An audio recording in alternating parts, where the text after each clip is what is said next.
Ladies and gentlemen, welcome back to patch 8.3. It's on the horizon, not a day goes by. People aren't telling me they're tired with retail. They're waiting for BGs and Classic. When is it going to come?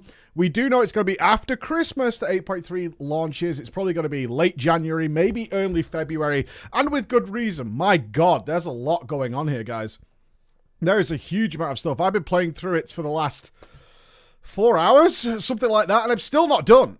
I'm still not done with the sheer amount of stuff they are loading onto us. There's more here at the launch of 8.3 than there was with Najatara Mechagon, than there was with the launch of BFA, introducing a brand new armor system that came along with it in terms of the Azerite. There is more happening at the start of 8.3 than any of those moments. This is a big piece of stuff of new systems. Now, I know some of you are going to wince. More new systems. Yes. Shouldn't come as any surprise to you right now if you've been following anything about 8.3 is there are whole new systems coming into the game again. This is something that I did bring up directly with Watcher at BlizzCon, who says this isn't what's going to be happening going forward. They're looking forward to not having this every big major patch cycle, 8.1, 8.2, 8.3, and certainly into 9.0, 9.1, 9.2, 9.3, that it comes with a whole new layer of stuff. Like you have to relearn the game on top of it while still having all the previous stuff. So we've got our Azerite armor, we've got our essences, now you've got this, and now you've got that, all piling up on top of each other. But 8.3 is indeed guilty of bringing in yet another new system. And the way they're having to bring this in is very flashy. Lots and lots of big cutscenes to come. They're not in game yet, but I'm here to give you like a run through of what you should expect to happen, because previously when we looked at 8.3, we weren't sure like how the Legendary Cloak was going to play a part in this. How exactly are the horrific visions and the coalesced essences and all the new currencies and all these new things that are coming in 8.3, how do they fit together? Because they're really starting to piece this together with recent updates. So we're kind of going to go through it now. As you log into 8.3, the first thing you're going to find is a simple quest saying the Black Prince is returning. Wrathion is back, and we need to deal with this scenario. So they're going to throw a big cutscene right in your face, very much at the beginning, as soon as you log in after 8.3 goes live. And this is going to be the breadcrumb that leads you down many, many paths to finally culminate in, of course, getting your Legendary Cape, introducing you to assaults, introducing you to visions, introducing you to the sanity mechanic, which is going to be affecting everybody outside and inside the raid, corruption gear, all this new stuff that is coming in 8.3. This is where it's all going to kick off. If I wasn't a seasoned tester by this point, I think that's fair to say, of World of Warcraft, I would have judged most of this to be time-gated nonsense. And it may still end that way, because when I've tested things like Argus, Najatár, Mechagon, when I've tested all this content on behalf of Blizzard, and for you guys as well, if it goes past like an hour, it's usually going to be time-gated. That's just the nature of the beast. Whether you like it or not, it's typically going to be time-gated stuff. Now, as a lot of this, the ultimate conclusion to this really is the acquisition of the Legendary Cape. And we do need that in order to do the raid. There's actually a boss that requires the use of the Legendary Cape. Then it's likely not to be time-gated, even though it seems like it should be. There's reusing of spaces, so I'm going to keep my eyes on it, but there's a good chance this is going to be the front-loaded content that you'll deal with. So if you are playing retail, certainly if you're a raider, something like that, and you're preparing for the brand new raid, you're probably going to want to try and set aside a few hours just to get through this. And here's fingers crossed that they make this alt-friendly in terms of doing other characters, because if you are going to do alts and stuff, it's quite a lengthy process to go through. So let's hope and pray that they do have some good skipping. I just want to do the assaults. Just get me to the Legendary Cape. So you'll go fly down and you'll meet our friend Wrathion. And then the stories will kind of begin to unfold. There's something happening in Azeroth. We know N'Zoth is released. This is bad. What's happening? And it's going to come down to all the Titan stuff, right? It's going to be coming down to all the Titan stuff. So if you've seen any 8.3 previews so far, you know there is big things happening in Mr. Pandaria, particularly near the terrace, and also in Uldum, which of course is the site of many Titan things. And the Halls of Origination, which I've got to say, what a pleasure to be back inside the Halls of Origination. And one of the best instances I think Blizzard ever put together. It was a shame that farming Halls of Origination, this is a personal point of course, came down to being about super fast and skipping 5 bosses you could skip in the Halls of Origination, I think. An absolutely wonderful Cataclysm dungeon. So they've reused it pretty heavily this time. We're going to be visiting the Halls of Origination several times as we do this. So the first thing they're going to try and introduce you to is, one, the storyline. You're going to be doing a lot of cutscene work with Magni and with Mother, and ultimately you're going to have to figure out what's happening in these Titan facilities. There's something happening in Uldum. There's something happening in all the Titan facilities around Azeroth, and that's something you're going to need to deal with, which means a lot of traveling. Hell of a lot of traveling. So our first stop will be Uldum. And there, they're going to introduce you to the first style of assault. All right, they're going to get you into the assaults first. So this is going to be very similar to world quests.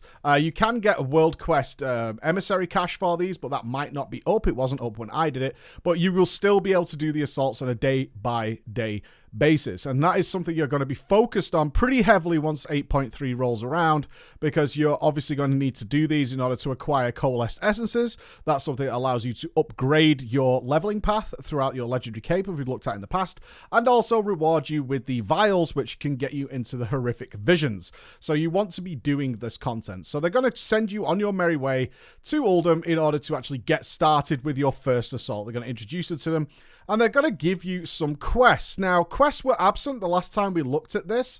They had some in the Pandaria assaults, but the Uldum ones, not so much. But thankfully, they've added a few quests in. It looks like they've tagged on some sort of daily quest type things in order to maybe promote people to realize this is a daily sort of process, similar to what they had in Nagitar Mechagon, and not just some way you should go down and fill the bar, because our initial impression of these assaults was just fill the bar. That still exists, but now mixed in with some quests to go along with it, means that the bar kind of fills itself, and it's not your primary focus, which is a much better gameplay element. You want to stop and do some rares? Sure, go ahead and do that. You want to stop and do some events, of which they've added some more in now, which is a real welcome bonus. That's fine. Other than that, you can go down and do the quest, and the bar will either be mostly filled or filled naturally by the time you've done that. So that gives, I think this is a much better system than just fill the bar. Just fill the bar feels lazily, and sure, you can argue that, well, quests aren't much better. From a gameplay standpoint, it is better. It is naturally better. Is it great? No, not really. But it is better. And I think that's the important thing we need to take away from this. It is better that you're not just focused on percentage points. How quickly can I rack up 100% here? Now I've got some focus to do some mission mix. I can actually utilize this entire zone instead of just finding one tucked away little corner that has a decent respawn rate. It does add a little bit more fun to it. Alongside this, you're actually going to pick up a rather lengthy chain quest that's going on, because you're opening up the new reputation. Of course, a new reputation is coming with this. This is the Ultima Court that you're going to be dealing with, and you'll find these excavators, archaeologists, and you'll have quite a lengthy quest chain involving them, checking out all these pillars, transcribing the sandstones, defending them, while they figure out what exactly is going on. And now, spoiler alert, ultimately it's N'Zoth, shock horror, but you will be given sort of your first visit to the Halls of Origination. Now, interestingly enough here, the Halls of Origination are full of puzzles, which I found quite interesting. They had some good puzzles, rerouting power, figuring out how to get the lift work, solving other puzzles that were going on inside the room. Not just your basic go in, AoE everything down. In fact, what was curious enough is a lot of the mobs actually could reset. If you moved out of the room they were in, they would just sort of run back to where they were supposed to be. That probably is a bug, because even if they were DPSing them down and I was AoEing them, they just run away. Or it might be a case that is how they're doing it for alts, is that you could just charge through and the enemies will naturally just reset and go away. You can just go straight to your objective and get that done. Now, I'm not going to lie, the Halls of Origination, as much as I've gushed about it here, it's a large place. And once you're on your third visit to the Halls of Origination and you're clearing kind of the same trash, I'm not going to lie, I just stealthed through it, because it becomes very apparent that the relatively large quantity of the samey trash, they're just these little dog things that run around and just kind of are just there to fill the room and to make it not like an empty place, are completely useless. They don't drop anything of usefulness whatsoever, and therefore I was, by the third visit or second visit, I was like, I'm just going to stealth through to the objective because there's not much point in clearing this. So Blizzard might want to do something there that makes that a little bit more interesting for the player, especially if they're going to kind of back-to-back this. Again, I'm not convinced they're not going to time gate this, but I'm not sure how they're going to do it yet. If it's week by week, that's fine. But if it's an afternoon of visiting Halls of Origination and kind of clearing the place out 3 times, you don't do all of it. Just to be clear, you only do like a few of the rooms, but it's a large place, so you get what I'm saying. Upon this point, though, that's when Pandaria is going to come into it. So they've got to then establish Ra-Den as a character. This is why this kind of starts to build up in terms of the amount of stuff you need to do, because they're not only establishing brand new systems, they've now got to re-establish characters, people you should be interested in, NPCs that are worthwhile. So now you've got to then establish Ra-Den. So now we're going to be visiting Mr. Pandaria. We're going to visit the Jade Forest. We're going to be dealing with that. We're going to meet Ra-Den. We've got to convince Ra-Den that these things are important to die with, and that's then also going to introduce you to the second assaults that you'll have to deal with. So 8.3 does come with 2 areas that you need to clear out. Typically, it's an Ultima assault and, of course, a Mr. Pandaria assault that you'll have to go into and deal with those scenarios. Again, filling the bar, but once again, also accompanied by daily quests. Now, these daily quests, I will point this out as a minor point of inconvenience, is that there are 2 hubs in the Pandaria zone in the Jade Forest that you'll be dealing with. And they're spread out. It kind of makes it annoying because the daily quests, I'll be honest, they're not amazing. They're like kill 10 flesh beasts, kill 6 hyenas, right? There's a couple of them in there. There are some more interesting ones like getting artifacts and things like that and digging through the sand in Oldham and things like that. So it's a mixed bag of stuff, but they're spread out in the Mr. Pandaria, where generally I'm going to say it wrong, Ramakahen has all the daily quests for the Oldham stuff, but in Pandaria they are spread out a little bit. Mostly I would like them centralized in Ra-Den's room, because that's usually where you're going to turn these things in, but we have to establish Ra-Den. So we're going to have an opening story with Ra-Den along with another assault that's going to give us more coalesced essences, of course, moving towards the visions. So once they've done that, that's a good couple of hours content. That's a good couple of hours you're already going to spend there doing that. We now need to get the legendary cape working, which means we need to bring Wrathion into the mix somehow, right? This is where it seems that it's likely that we're going to be given this as like a front-loaded piece of content. Now, in order to bring Wrathion into the mix, we have to establish, why is Wrathion here? What's he up to? What's the big mystery we're dealing with? Which is going to take us to Mogashan Vaults, and we're going to be dealing with that. Yes, the old raid instance. They've done a really good job. And I say this with absolutely no sarcasm, as a lot of people think I bash Blizzard.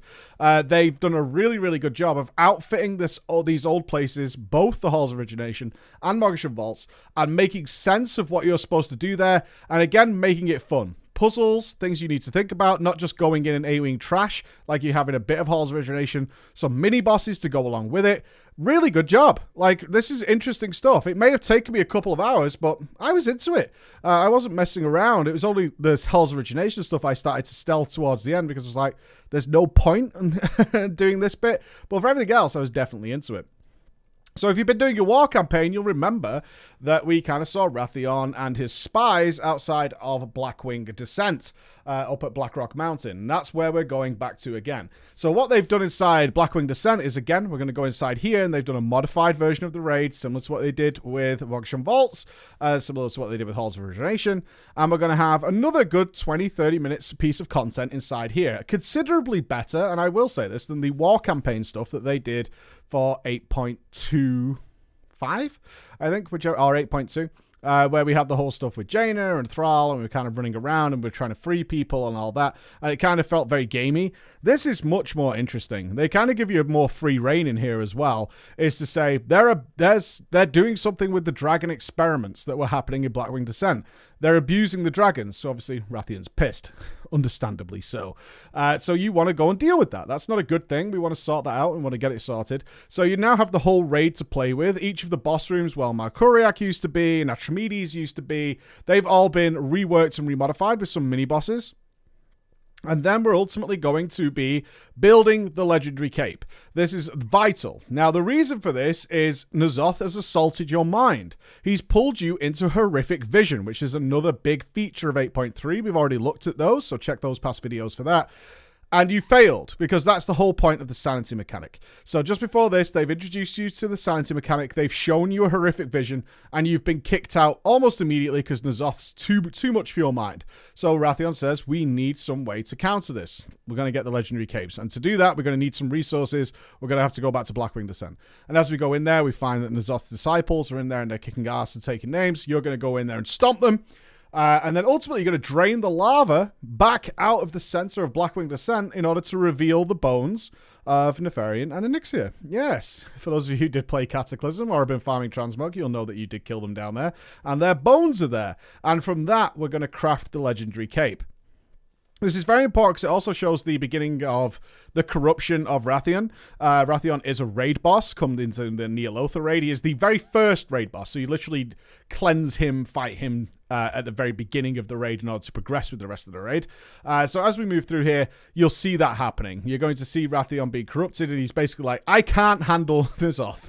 Look, I'm telling you right now, hero, you, champion of the Horde, champion of the Alliance, listen. I can't handle this. This guy's too much for me. I'm going to help you out, but he's too much for me. And of course, ultimately, with more cutscene shenanigans, we're going to see exactly how that plays out. And then ultimately, it's going to give us the legendary cape, which is then going to be passed back to us in order to complete the N'Zoth vision that we couldn't do before. Because now we have some sanity resistance, which is the whole point of the legendary cape. And that is where we are up to right now with all this stuff, which leaves very little to learn in terms of the process. Details, as always, are always subject to change. They may move the quests around. They may want to time gate some of this stuff, so they'll push it back, or they'll change the order of questing so that you do other stuff afterwards. That's a very normal process, but now we do know the overall process and how we're acquiring the legendary cape. Looks like it will be very much doable either in an hour to 2 hours, depending on how this plays out. If you want to skip the assaults, which at the moment you can't, you actually need the rewards from the assaults in order to progress the story. That's all stuff that could change. Like, the finer details of this can all change, but the overall process is in place, and it's really good. Absolutely no issues with this. I thought this was really interesting. For a casual player, this might take you a couple of evenings just to mess around with and get everything unlocked. Much better than we've seen, say, if I look back to Argus, where we were like, here's the story. 20 minutes later, half an hour later, depending on how well geared your character was, essentially, that's it. Come back next week. Oh, okay. And then next week, it's like, here's another 20, 30 minutes of content, and that's about it. They front-loaded heavily. Obviously, you might say, is it all front-loaded? Is this like everything, and then that's 8.3 into its usual grind? Remember, 8.3 is coming with some good and bad points. We do have these assaults, so if you are a raider, or you're somebody who wants to keep their character relevant, and you want to be an up-to-date character in World of Warcraft, assaults are going to be a day-to-day process, similar to what you had with Mechagon, similar to what you had with Najjatar, similar to every system that's ever been in World of Warcraft, essentially. It's not the most interesting of content, although it is definitely better than it was. I want to be clear on that. It's definitely better than it was. It used to just be turn up, fill the bar, get out. That was it. There's more to it now. They've added more events. They've made it a little bit more interesting. In fact, there's so much variation because you can fill the bar either by killing mobs, doing events, farming rares, opening chests, that probably there's a way of filling the bar that's not too bad for however you want to play. And I think that's important. If you're somebody who likes to turn up and just AoE the place, fine. You can do that. If you like to just fly around and just find some events and get it done in chunks, do that. If you just want to open chests, get some resources, do that. It's entirely up to you. Everything contributes towards filling the quest, and they've added some buffs and debuffs which kind of make it better. I had potions that increased my damage by like 30% while taking 10% more damage, but obviously you're just blowing things up, so that's kind of fun. And some variety of green items, similar to what you had in Najjatar, that made your time much better, certainly if you're on weaker geared alts and things like that. Overall, pretty happy with what's happening with 8.3 so far. And of course, on top of that, we have the whole horrific visions thing, upgrading the legendary cloak. And I want to point out a couple of fantastic changes they've made. I know this at the end of the video, so you might should have front loaded this. But if you're not aware, because I saw a lot of people not aware of this, is they've made a couple of changes. One, AP is going to be capped at 80, and we're already capped at 70, which means it's not likely to be a particularly long grind to hit level 80. And after that, Done. That's it. That's AP is over and done with. That doesn't necessarily mean the grind is over, but you're going to be working up your legendary cape and all that kind of stuff, and they're just going to stick everything into that, essentially. They're not going to bother with a never-ending AP grind. They were going with this idea of Concordance coming back, and then they've decided, like, it's so lazy. And I agree. I think this is what they've come away with while working on Shadowlands and talking to players at BlizzCon. It's like, it's just lazy and it's annoying. So we're just going to build it into the cape, similar to what we did with Argus, which looks like the legendary cape upgrades might come from literally just killing the last boss. Maybe, because they compared it to Archimonde and Argus, is that you just upgrade it that way, and that will come with the corruption resistance, so you can wear better gear. And on that note, we have seen the cleansing mechanic now come in to 8.3. You just speak to Mother, and it says, hey, I got some corrupted gear. Remember, Titan Forging and random gem slots is gone. That's all disappeared, the RNG, but the RNG that does exist is this corruption, where your gear can corrupt, gives you some benefit stat, but it also stacks up a debuff on you called corruption. If you have an item that corrupts, but it's no good for you, or it gives you too much corruption so you can't wear it, going and cleansing it will guarantee you a gem slot in its place. Magnifique. Magnifique. Absolutely magnifique. More than happy with that. I'll have a better summary over the next week or so as more and more of this unlocks and we try and figure it out. I'm going to come back and redo this probably in about 2 weeks' time to see if they've altered the order or whatever. But so far, all good. Thank you very much for listening, guys. I'll see you again. Bye-bye.